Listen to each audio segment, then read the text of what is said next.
Next, a curious world of experimental music created with both instruments and everyday objects. Let's take a listen to Dr. Matt Hsu's Obscure Orchestra. It's made up of people of different diversities, different backgrounds. We've got non-binary, trans, queer artists. We've got people with refugee backgrounds, people living with disabilities, people that are First Nations. Just a whole bunch of different people with different experiences coming together, playing music, loving it.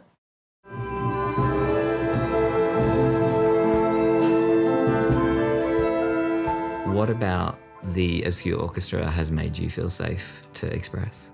It was only like a few years ago that I started calling myself disabled, and you have like a lot of shame about it, and you feel very uncool, and people talk down to you, and it can be paternalistic, and it's really hard. But all the people in the orchestra who don't see it that way at all, they just see you as a person and what you can bring.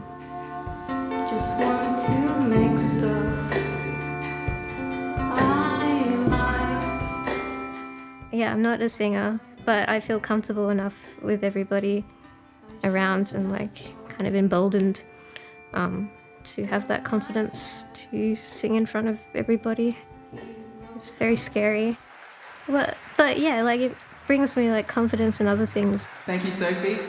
Sophie and I got together and we were talking about like radical accessibility.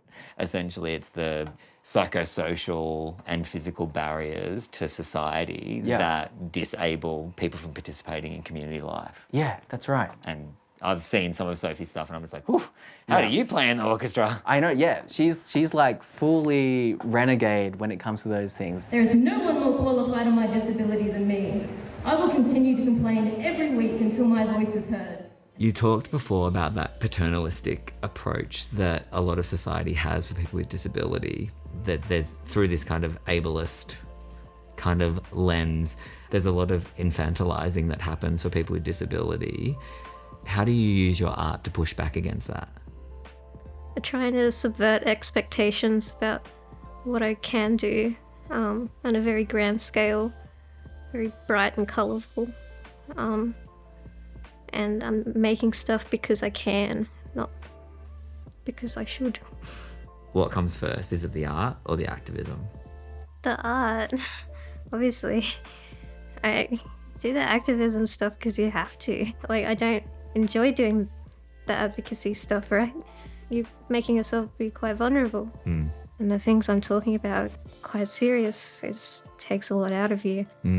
I'd rather be making art.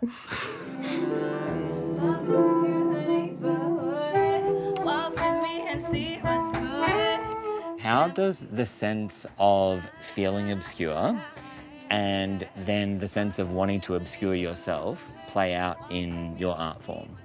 So for me, feeling obscure, that was, I guess, speaking to parts of my identity that I didn't really think about very often, or I guess liked to think about, because I've tried for a long time to really feel like I fit in and not point out my differences. And joining the Obscure Orchestra has really helped me, I guess, understand more about myself than any other creative project that I've really been a part of. What about for you, Cord? Yeah, I think being obscure is something that has been used against me a lot of my life, or against like others who have had similar experiences. And I mean that in terms of living as like a neurodivergent person and being non-binary, that has presented itself, I think, to a lot of people as seeming odd, seeming strange, seeming weird, all these descriptors that have such negative connotations to them, and they're simply just the result of things that are part of my identity. So coming to the Obscure Orchestra and obscuring that part is like a reclamation of that obscurity. You are clearly helping people find a safe space to express themselves. How do you see the future for the Obscure Orchestra? So I wrote a little lyric in a song. It goes, I don't want fame, I just want to make stuff at my own pace. So it's not about like getting bigger and bigger and bigger and more successful. It's just about like creating I don't know, a little bit of space where we can craft stuff, take our time with it, make things we're proud of, and when we're ready, you know, show the world or parts of the world, like, this is what we made, what do you think?